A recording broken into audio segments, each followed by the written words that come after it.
de una gestación antes de que el feto sea viable, es decir, por debajo de las 22 semanas. Antes se hablaba del peso por debajo de 500 gramos, pero ha habido algunos casos de fetos menores de 500 gramos, pero mayores en cuanto a semanas, que han podido salir adelante. Entonces, digamos que es por debajo de la 22 semana. Lógicamente, este aborto puede ser espontáneo por motivos médicos o bien puede ser voluntario, que es el problema de este país y de muchos países de nuestro entorno. Y del tema que vamos a hablar largo y tendido en este programa. ¿Podemos hacer un perfil de la mujer que aborta? Pues suele ser, mayoritariamente son solteras, hay un 20% sin hijos anteriores, entre 20 y 40 años, un 14% de ellos son universitarias, y luego hay se cree cuando no se buscan los datos, que mayoritariamente son gente con problemas económicos, y no es cierto. Hombre, ahora la crisis es tan grande que nos puede afectar a mucha gente, ¿no? Pero la gran mayoría de los abortos no se producen por una situación agobiante económica familiar, sino la mayor parte de las veces es porque no viene bien. Le he pedido a la doctora Edo que nos haga llegar una serie de fotos para ilustrar esta entrevista. Las que vamos a ver son, por así catalogarlas, como simpáticas, no tienen nada de abrasivo o agresivo, pero sí les comento que las que posteriormente vamos a ver sí que pueden dañar la sensibilidad del espectador. Doctora Edo, ¿desde qué momento hay vida? Vida hay desde el momento de la fecundación. ¿Y por qué? Porque en el momento el núcleo de espermatozoide entra dentro del óvulo, hay un intercambio de los cromosomas de uno y otro. De hecho, cada una de las células sexuales tiene la mitad de cromosomas que el resto de células del cuerpo, porque al unirse da lugar a un ser que es 46XX o 46XY, distinto a sus padres, irrepetible, y que a lo largo de su vida y de su desarrollo sus células tendrán siempre ese número de cromosomas. De un cigoto, que es el embrión unicelular, no sale un guisante ni una rosa, siempre sale un ser humano, porque el desarrollo humano se inicia con la concepción y acaba con la muerte natural. Porque, bueno, natural o violenta, claro. Entonces, ¿por qué? Por ejemplo, un recién nacido, su cerebro pesa 3 veces menos que el de un chaval de 16 años. ¿Es menos ser humano el recién nacido que el chaval de 16 años? Yo algún día tendré artrosis de cadera si no me eutanasian antes. Pero entonces, ¿por qué no lo tiene un chaval de 20 años? Porque es un problema de evolución, es un problema de desarrollo. Entonces, la vida humana se inicia con la concepción.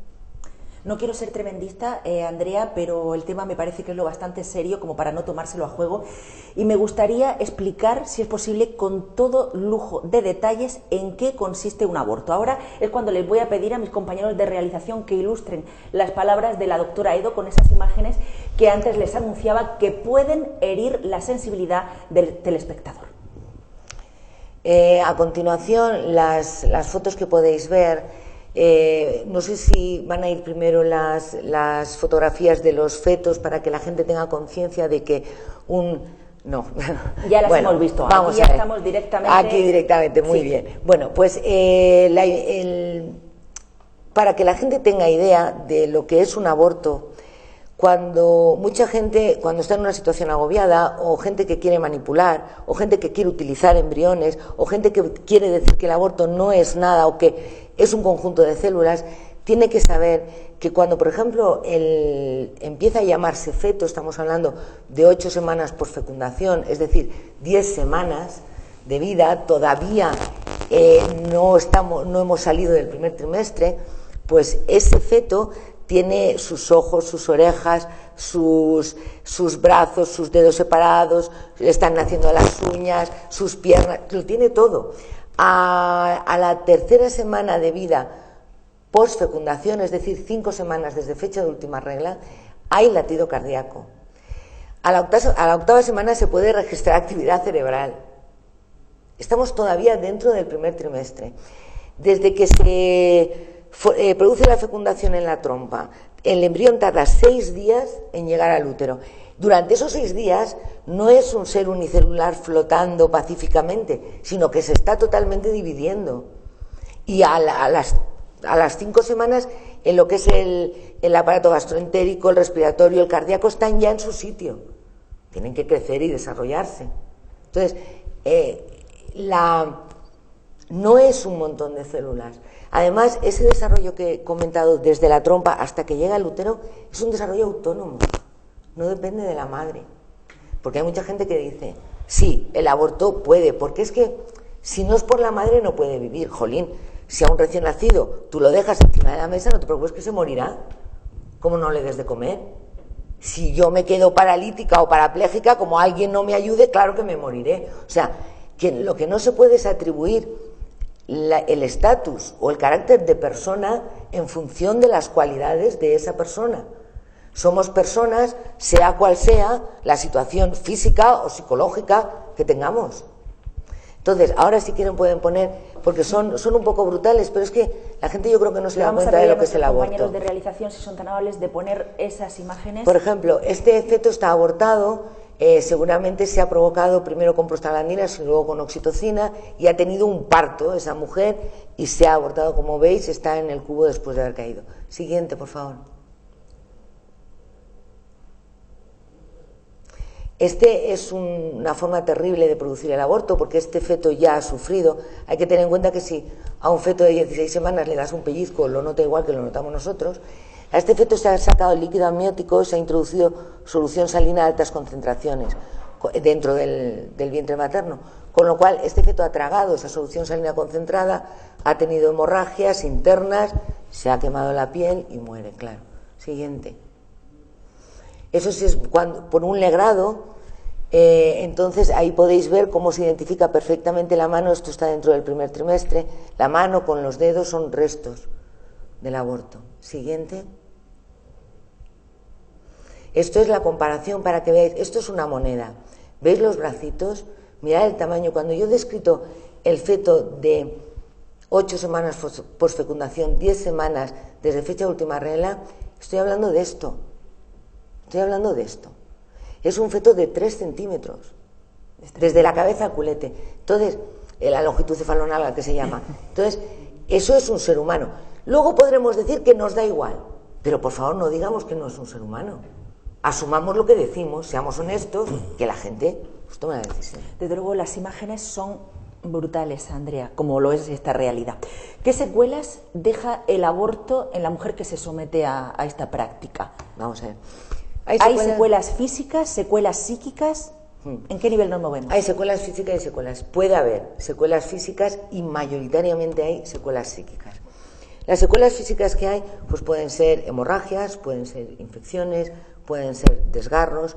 Se ha visto que hay ligeramente aumenta la posibilidad de nuevos embarazos que sean ectópicos fuera del útero, aumenta la posibilidad de abortos posteriores espontáneos, se pueden producir esterilidad posterior por las infecciones o como secuela de los legrados y bueno, puede haber complicaciones gravísimas cuando ya hay infecciones generalizadas. De hecho, hace ya por lo menos 20 años, fue un caso, porque estoy hablando de hace 20 o 30 años, que murió en la Risaca por una perforación uterina, hizo una sepsis generalizada y una coagulación intravascular diseminada y murió la paciente. Pero bueno, eso gracias a Dios no es lo frecuente, pero a verlas, haylas, como las meigas.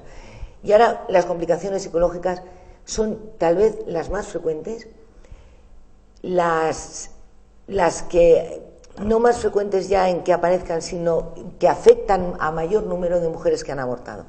¿Por qué? Porque nosotros podemos negar una evidencia, como es que un feto es un ser humano, podemos negarla. Pero claro, luego nos enfrentamos a la vida, o sea, nos enfrentamos a que nos quedemos quedar embarazadas, que nos enfrentamos a que nace un hijo que ya hemos deseado. Entonces, claro, uno no deja de recordar que cuando abortó era lo mismo. Entonces, claro, viene la sensación de culpabilidad. Se pasa por varias fases, psicológicamente hablando. Una primera fase de relajación, de que te has quitado un problema de encima, ¿vale? Luego, esperando que no haya complicaciones físicas, que entonces aún es más doloroso, ¿no? Pero bueno, y luego ya viene lo que se llama el síndrome de posaborto, que es un síndrome de estrés postraumático, que suele aparecer a los 5 o 6 meses. Y es un síndrome depresivo, porque claro, uno no puede dejar de rememorar aquello por lo que pasó. y no puede dejar de pensar, mucha gente es capaz de recordar cuándo cumpliría años ese niño, hipotéticamente, pues si yo aborté tal, era de tanto tiempo, nacería por tal época, pues estaría cumpliendo años. El sentimiento de culpabilidad les lleva muchas veces a echarle la culpa al novio que en aquel momento no la apoyó, no le dijo no abortes, a los padres que a lo mejor la ayudaron a abortar porque vas a romper tu vida, tus estudios y tal. Hay mucho más suicidios, más drogadicción, pero porque además encima es un problema que tú no puedes recuperar. O sea, tú no puedes decir, me equivoqué, voy a rescatarlo, porque lo hecho está. O sea, el aborto es un acto que hay un ser humano que le quitas la vida, pero hay otro que lo dejas tocado para siempre y encima no se le avisa, porque no se avisa, porque en los centros de los abortorios donde van la gente a abortar no les explican todo esto, porque ganan mucho dinero. Y si tú a una mujer la sientas, le explicas los pros y los contras, un psicólogo que no quiera que aborte, sino que le explique de una forma escéptica las cosas, las posibilidades que tiene para que no aborte, de ayuda, de tal, esa mujer, yo creo que 2 de cada 3 no abortarían. Pero eso no ocurre. ¿Por qué? Pues porque ganan muchísimo dinero. Hay que tener en cuenta, yo me quedé a cuadros, cuando se aprobó la ley del aborto, estaba un senador socialista que se llama Lerchundi al lado de la señora Leire Pajín. Este señor tiene acciones en una clínica abortista, clínica Euskal, se llama Lerchundi, que me disculpe por el nombre, no me acuerdo, el apellido sí. Entonces, claro, dices, bueno, pero si esto es un negocio, es un negocio hasta el punto de que por ley estamos obligados a pagar los abortos. Entre todos, porque lo paga la Seguridad Social y sale de todos nuestros impuestos, ¿vale? Pero no estamos obligados a ayudar a la gestante que no quiere abortar. Eso no está obligado por ley. Hemos hablado de las secuelas físicas y psicológicas